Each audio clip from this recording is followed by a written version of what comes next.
500 కిలోమీటర్ల దూరంలో ఉన్నా స్వామి. 500 కిలోమీటర్లు. మరి ఆ రోజు పెద్ద పొగరుగా చెప్పేశారు. ఎక్కడ ఉన్నారు అనేసి? ఏమ్మా ఎక్కడ ఉన్నారు? వస్తానని అన్నారు. అవును, నువ్వు రావాలి లెక్క అయితే. ఎందుకంటే సత్యం అదే కాదు స్వామి, సత్యములో ఉన్నానని సంకలు కొట్టుకొని గుత్తలు కొట్టుకునేది నువ్వు. సత్యాన్ని తెలియపరచాల్సిన బాధ్యత నీకుంది. సత్యం నుంచి పెరిగిన వాడికి సత్యం బోధించాల్సిన బాధ్యత నీకుందా లేదా? కాదు, ఇప్పుడు నీకు పాఠం కావాలంటే స్కూల్ దగ్గరికి రావాలా, స్కూల్ మీ దగ్గరికి వస్తుందా? పాఠం ఎక్కడుందా? బైబిల్లో ఉంది, నీ దగ్గర ఉందా ఏంటి? అదే కదా, మీరు నేర్చుకోవాలంటే స్కూల్కి రావాలి కదా. పాఠం నీ దగ్గర ఉందా, బైబిల్లో ఉందా? ఎవరైనా నేర్పించిన వాళ్ళు టీచరే కదా. అవును స్వామి, ఇప్పుడు బైబిల్ నీ దగ్గర, నాకు చదువచ్చు, నాకు కలగజేసింది, ఈ భౌతికమైన చదువు నాకు ఇచ్చింది, నేను చదవగలను, నీకు చెప్పగలను, వర్ణించగలను. నీకు తప్పనిపించింది కాబట్టి నేను రాదు కదా. బైబిల్లో ఉంది జ్ఞానం, కానీ అందులో మీకు అర్థం అవ్వాలంటే టీచర్ కావాలా లేదా? ఇక్కడ చాలా మంది ఉన్నారయ్యా పాస్టర్లు, రా చక్కగా అందరి మధ్యన కూర్చోవచ్చు. అందరు 7 ఉన్నారు ఇక్కడ పాస్టర్లు. 7 నువ్వు కూడా కలిసావనుకో 8 అవుతావు. 8 మంది ఉన్నారు, రా 8 మంది, మీరు 8 మంది ఒక గుంపుగా ఉండొచ్చు. నేనే ఒక్కడిని సింగిల్ గా ఉంటా. ఎందుకంటే సింహం ఎప్పుడు సింగిల్ గానే ఉంటదయ్యా. గుంపులుగా ఉండేది కాదు. ఆ రోజు మాట ఇచ్చారు కదా మీరు పుల్లిగా, మరి ఇప్పుడు పుల్లి పిల్లి అయిపోయిందా? ఎందుకు అబ్బా, పులే ఎప్పుడైనా చూడు స్వామి, పులిగానే బతికిద్ది. ఇప్పుడు నిజం చెప్పబోయా, బైబిల్ పట్టుకున్న వాళ్ళు విశ్వాసులు వాళ్ళు వచ్చి ఇళ్ళమ్మడి తిరుగుతున్నారా ముష్టి కోసం, లేకపోతే మేమెళ్ళి సువార్త ప్రకటించండి అని అడుగుతున్నావా? అసలు బైబిల్ ఈనాడు క్రైస్తవ పాస్టర్లు అట్లాగూ కాదు. మాటలు జల్లితే సత్యం రాదు, నేర్చుకోవాలంటే సత్యం వస్తుంది, అంతేనా? అయ్యా స్వామి, ఇప్పుడు పౌలు నువ్వే అన్నావు, తీమోతి ఒక సాట కూర్చొని చేసేవాడు కాదు అన్నావు. ఓకే, కాదంటలా. పౌలైనా కూర్చొని అక్కడ కూడా సువార్త ప్రకటించలేదు, మనుషుల దగ్గరికి వెళ్ళాడు. మరి ఆనాడు బైబిల్లో ఉన్న భక్తులంతా కూడా ఈ వీధులమ్మటే ఎళ్ళమ్మటే యెహో నారాయణ అని చెప్పేసి తిరిగిన వాళ్ళు. మరి ఇప్పుడు మీరేంటి రమ్మంటున్నారు రివర్స్ లో కొత్తగా? రమ్మంటే మంగారు సత్తు ఉంది కాబట్టి పిలుస్తున్నా మీకు. నువ్వు ఆ రోజు స్వామి, ఇప్పుడు నేనేమనుకుంటా, విజయవాడ చుట్టుపక్కలేమో అనుకుంటా నేను. చుట్టుపక్కల మరి చెప్పానా లేదా? ఆ రోజు చెప్పింది ఫస్ట్ లో ఎవరైనా పరిచయం చేసుకునేటప్పుడు ఏమండి నేను నా పలాని పేరండి, నాది పలాని వైజాగ్ లో అక్కయ్య పాలమండి అని చెప్పుకోవాలి పరిచయం చేసుకుని. మీకు అది కూడా తెలియదు కదా. మీకు భౌతికమైన విషయంలోనే జ్ఞానం అవివేకంగా ప్రవర్తిస్తున్నారు, అజ్ఞానంగా. బైబిల్ గురించి మీకేం తెలిసింది స్వామి? అబ్బా నీకు మాటలు చెప్పు స్వామి. అదే నీకు సత్యము తెలుసుకోవాలంటే నా దగ్గర రావాలని వస్తాను, నువ్వు ఎక్కడ ఉన్నావు అనేసి ఢీ కొట్టావా లేదా ఆ రోజు? అదే నేను నిజావాడ చుట్టుపక్కల ఉన్నావు అనుకున్నాను. మరి నువ్వు పరిచయం చేయటమే తెలుగు తక్కువగా చేసావు, పరిచయం చేసుకోవటం కూడా నీకు రాలేదు. మళ్ళీ పరిశుద్ధ గ్రంథం, జ్ఞాన గ్రంథం అంటున్నావు. హలో చెప్పండి అమ్మా. అదే ఆయనకి తెలుగు రాదు, యాక్చువల్లీ ఒరిస్సా అన్నమాట. ఒరిస్సా వ్యక్తి. తర్వాత నేను ఆ ఆడియో విన్న తర్వాత నాకు అర్థమైంది, ఎందుకంటే నేను కూడా ఇండియా అంతా తిరిగినోడే.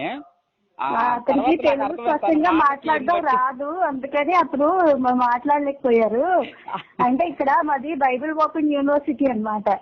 అక్కడ కొంతమంది లెక్చరర్స్ ఉన్నారు. అంటే ఒకవేళ మాట్లాడదామంటే మీరు వస్తే మాట్లాడచ్చు.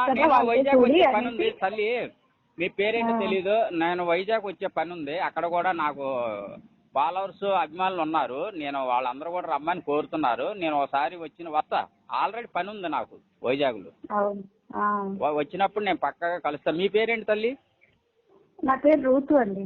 రూతు గారు, నేను అక్కడికి వచ్చినప్పుడు కలుస్తాను. సార్కి ఇవ్వండి కాసేపు, ఎందుకంటే ఆ రోజు నాకు తెలియదు, అతనికి సరిగ్గా మాట్లాడడం రావట్లేదు, తెలుగు రాదు కాబట్టి ఆలోచించుకొని మాట్లాడాల్సి వస్తుంది. అందుకనేసి మాకు బైబిల్ ఓపెన్ యూనివర్సిటీలో అక్కడ లెక్చరర్స్ ఉంటారు. అంటే మీకు కొన్ని క్వశ్చన్స్ ఉన్నాయి, మాకు కొన్ని క్వశ్చన్స్ ఉన్నాయి కదా, వాళ్ళతో పాటు డిస్కషన్ చేద్దామన్న ఉద్దేశంతో ఆయన పిలిచారు. రూతు మేడం, నేను నా రీసెర్చ్ లో 5 years రీసెర్చ్ చేసిన తర్వాత ఏమేమి రీసెర్చ్ లో నాకు దొరికినాయో, ఎందుకు బైబిల్ ఫెయిల్ అయిందని నేను బయటకు వచ్చాను, అవి నేను పాంప్లెట్ తయారు చేశాను ఓన్ గా. మీకు ఈ నెంబర్ కనుక, ఈ నెంబర్ కి మీకు వాట్సాప్ ఉంటే నేను పంపిస్తాను. వాటి మీద మీరు డిస్కషన్ చేయండి. ఒకవేళ నేను అపార్థం చేసుకుని వాటిని కనుక బయట పెట్టాను అనుకుంటే అంటే మీరు పర్సనల్ గా ముఖాముఖిగా కాకుండా మీరు ఫోన్ లో రికార్డ్ చేసి మమ్మల్ని గొర్రెలని పేరు పెట్టి మీరేమొచ్చి యూట్యూబ్ లో అప్లోడ్ చేసేస్తున్నారు. వాస్తవం ఏంటనేది మనం మాట్లాడుకోవాలి కదా. మీరు ఇతనితో మాట్లాడింది కూడా యూట్యూబ్ లో అప్లోడ్ చేస్తారు. ఏది మొన్న మాట్లాడిందా? మరి వారు చెప్పుకోవాలిగా మేడం. మరి తెలుగు వచ్చిన వ్యక్తిలాగా ముందే చెప్పుకోవాలి, పరిచయం చేసుకునేటోడు. ఏమండి నేను ఒరిస్సానో లేదా బీహారో బెంగాలోనండి. ఇప్పుడు నాకు ఒరిస్సాలో కూడా పాస్టర్లు 3 ఉన్నారు, వారితో కూడా నేను చర్చిస్తుంటాను. మీరు చాలా దారుణంగా బూతులు తిట్టారండి, అది కరెక్టే? అలా మాట్లాడచ్చా? ఏమండి మేడం, మీరు ఒక్కటి ఆలోచించండి. నేను బూతులు అని నేను అన్నాను అంటున్నారు. వాస్తవానికి నాకు బైబిలే నేర్పింది మేడం. బైబిల్లో దేవుడు బూతులు నేర్పించలేదండి. మిమ్మల్ని లేడీస్ ని గౌరవించమని ఈ భారతదేశం నాకు నేర్పింది. లేడీస్ ని నేను తొందరపడి ఏమన్నా, మీరేమన్నా అన్నా కూడా నేను అన్నా. ఎందుకంటే నాకు ఈ భారతదేశం స్త్రీ యొక్క ఔన్నత్యాన్ని నేర్పింది నాకు. నేనేమి అన్ను, మీకు నేనేమి అన్ను, కాకపోతే మేడం మీరు చక్కగా మాట్లాడుతున్నారు. మరి వారు కూడా మాట్లాడాలనుకున్నప్పుడు నీకు మిడిమిడి జ్ఞానం, సగం జ్ఞానం అంటే మేడం, నన్ను కూడా ప్రపంచంలో ఉన్న మన తెలుగు వాళ్ళందరూ నా ఆడియో వీడియోలు చూసి వాళ్ళు ఇప్పుడు ఎక్కడికే ఎందుకు, ఇదే నేనున్న ప్రాంతంలో, నేనున్న వాడకట్లో 7 పాస్టర్లు ఉన్నారు మేడం. 7 కూడా 2 నెలల నుంచి అడుగుతున్నాను. అవును, ఆ పాస్టర్లకి అంత జ్ఞానం లేదండి. మీరు బయట పాస్టర్లతో మీరు పోటీ పెడితే వాళ్ళు ఖచ్చితంగా ఓడిపోతారు, ఎందుకంటే వాళ్ళకి అంత జ్ఞానం లేదు. కాబట్టి బైబిల్ ఓపెన్ యూనివర్సిటీకి వస్తే మీకు కొంచెం తెలుస్తుంది అనేసి మా ఉద్దేశం. ఓకే, మంచిదే, మీరు చెప్పింది కూడా మంచిదే. నేను త్వరలోనే వైజాగ్ వస్తాను మేడం. వైజాగ్ లో కూడా చాలా మందికి నేను ఫోన్ ద్వారాగే బైబిల్ క్లాసులు ఇస్తున్నాను. అంటే బైబిల్ ఎందుకు ఎక్కడ ఫెయిల్ అయింది అనే విషయం మీదే మాట్లాడుతున్నాము. ఓకే, మా బృందం అందరం కలిసి కూడా అవసరమైతే మీ యూనివర్సిటీలకు వస్తాము. మీరు మాకు బోధించవచ్చు, లేదా మేము మీకు బోధించవచ్చు. ఇద్దరం కలిసి సర్వసత్యం ఏదైతే తెలుసుకోవాల్సిన బాధ్యత లేకుండా ప్రేమపూర్వకంగా మాట్లాడుకోవచ్చు కదా. ఇప్పుడు మేడం, మిమ్మల్ని నేను ఇప్పుడు వరకు నువ్వు పెద్దదాని అయితే ఒక చెల్లివో, ఒక అక్కగానో, ఒక తల్లిగానో భావించే మాట్లాడుతున్నా.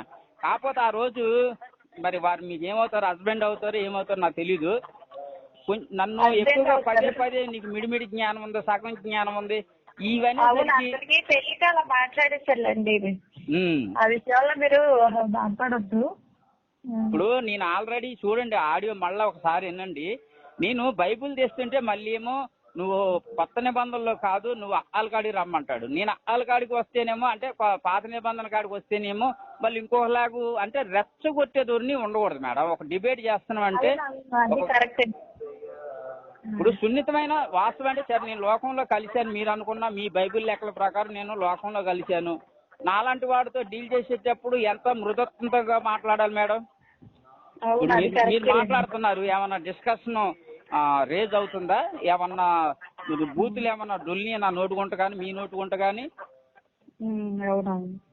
ఓకే మేడం, మీరు ఆ విషయంలో మీరు మాట్లాడకండి. అదే ఈ విధంగా మనం డిస్కషన్ చేద్దాము. మీరు ఒకవేళ వీలైతే రాగలరని కోరుకుంటున్నాం. ఓకే మేడం, భలేవారు, వస్తాను నేను మేడం. ఓకే మేడం, ఓకే ఉంటానండి అయితే. ఓకే రూత్ మేడం, దీనికి వాట్సాప్ ఉందా మేడం ఈ నెంబర్కి? ఉంది, పెట్టండి. సార్ నేను పెడతాను. మీరు కూడా ప్రేమతో అంగీకరించండి. మీరు చెప్పే విషయాలు కూడా పెట్టండి, నేను కూడా గ్రహించాలి కదా. అవునవును, మనం గ్రహించుకోకుండా, ఎందుకంటే ఆనాడు ఉన్న క్రైస్తవులు కూడా చాలా మంది అపార్థం చేసుకున్న సందర్భాలు ఉంటే, పౌలే కదా భక్తి తెలిసిన వాళ్ళ దగ్గరికి వెళ్ళి చాలా సార్లు ఒకరి దక్కు 40 దెబ్బలు 5 మార్లు తిన్నాడు. మరి ఆనాడు భక్తులను పోల్చుకుంటే ఈనాడు ఎంత మేడం?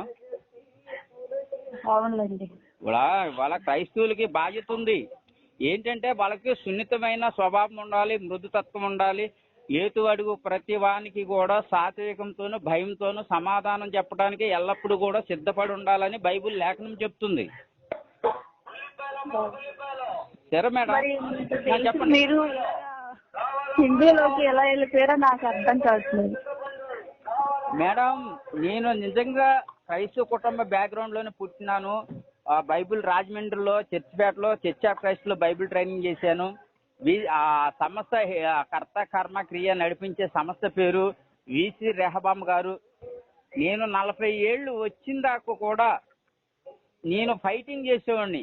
ఏది హిందువులంటే నాకు తెలీదు, అసలు వాళ్ళతో భౌతికంగా స్నేహం చేశానే తప్ప ఈనాడు మనం ఏదైతే డిస్కషన్ చేస్తున్నామో అవి చేయట్లా. మరి ఎవరి మీద నాకు బైబిల్ నేర్పిందంటే, ఇదిగో నా పేరున లోకంలోనికి అనేక అబద్ధికు బాధకులు బయలుదేరి ఉన్నారు, ప్రతి వారిని నమ్మక, ఆయా ఆత్మలు దేవుని సంబంధమైనవో కావో మీరే పరీక్షించండి.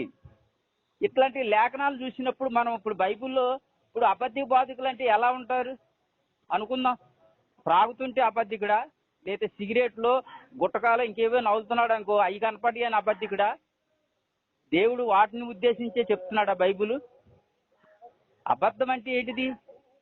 బైబిల్ చెబుతుంది, యోహాను రాసిన మా 2వ పత్రిక అనుకుంటా, క్రీస్తు బోధ యందు నిలిచి ఉండక వేరొక బోధ యందు నిలిచియుండు వాడిని మీ ఇంటిగా చేర్చుకునవద్దు, వానికి శుభమని చెప్పవద్దు, ఎందుకంటే వాడు దుష్టక్రియల్లో మీరు కూడా పాలి భాగస్తులు అవుతాడని. ఇట్లాంటి లేఖనాలను మనకి హెచ్చరికగా ఎంతో వార్నింగ్ గా ఇస్తుంది బైబిల్. మరి చర్చ్ ఆఫ్ క్రైస్ట్ లో ట్రైనింగ్ చేసిన వాళ్ళు అంటే మీకు తెలియదు ఏం కాదు. ఇప్పుడు మీరే చెప్పండి, ఇవాళ ఆదివారం ఇక్కడ ఇంటి దగ్గర చర్చి ఉంది, అన్నయ్య గారు నడిపిస్తున్నాడు.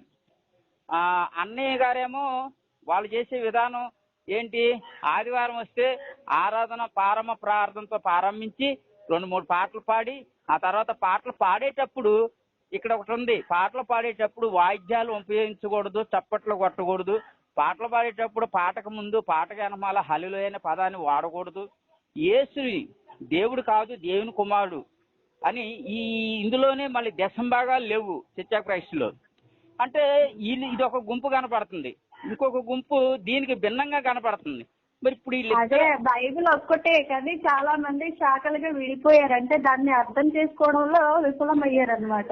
ఇప్పుడు బైబిల్ ఏం చెప్తుంది, ఆజ్ఞ అతిక్రమే పాపము, విశ్వాసము కానిదేదో అది పాపము, మేలు చేయని ఇరుగుండి చేయకపోవడం పాపము, సకల దుర్నీతిని కలగజేసేది పాపము. అదే కాకుండా విగ్రహారాధన అని ఈనాడు మన పాస్టర్లు ఎవరైతే ఉన్నారో వాళ్ళు ఒక తంపుడు మాటలు చెబుతున్నారు. కొలసీ రాసిన పత్రికలో ఉంటది, ధనాపేక్ష విగ్రహారాధనతో సమానం అన్నాడు. ఇవాళ ఎంతమంది సేవకులండి, నేను నా వయసు ఇప్పుడు 47 సేవకులందరికీ కూడా మా చర్చి వాళ్ళు వార్నింగ్ ఇస్తారన్నమాట. ఇప్పుడు చాలా మంది పాస్టర్లు నా చిన్నప్పుడు ఏంటి కనీసం తినటానికి కూడా జరిగేది కాదు, వస్త్రాలకు ఇబ్బంది పడేవాళ్ళు. అలాంటి వ్యక్తులు ఈనాడు కోట్లు నింపుకొని. మీరు చెప్పేది కరెక్టే, అందుకే అలాంటి వాళ్ళనే దొంగ బోధకులు అనేసి బైబిల్ చెప్తుంది అన్నమాట.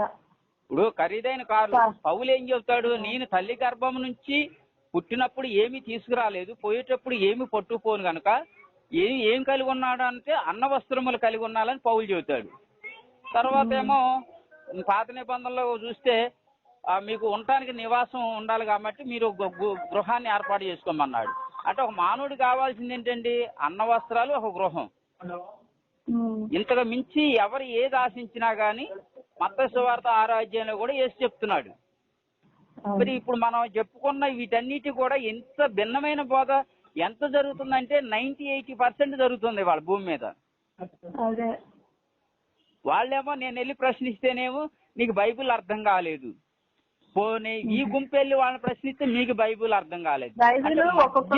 ఎవరు కలుగుతున్నారు, ఒకే విధంగా ఎవరు అర్థం చేసుకోవట్లేదు, ఒక్కొక్కలాగా అర్థం చేసుకుంటున్నారు. అందుబట్టే ఇప్పుడు నేను చెప్పా 5 ఆజ్ఞలు చెప్పా, విశ్వాసము కానిదేదో అది పాపం అన్నాడు. ఈ ఆజ్ఞ మీద నిలబడమనండి మన క్రైస్తవుల్ని, ఆజ్ఞాతిక్రమం అని సెలవిస్తుంది, దీని మీద నిలబడమనండి. ఓకే, అయితే మీరు టైం చూసుకొని మీకు వీలైన టైం రండి. అయితే మేము చర్చికి వెళ్తున్నాము, టైం అయిపోయింది. ఓకే మేడం, ఓకే ధన్యవాదాలు మేడం. ఓకే.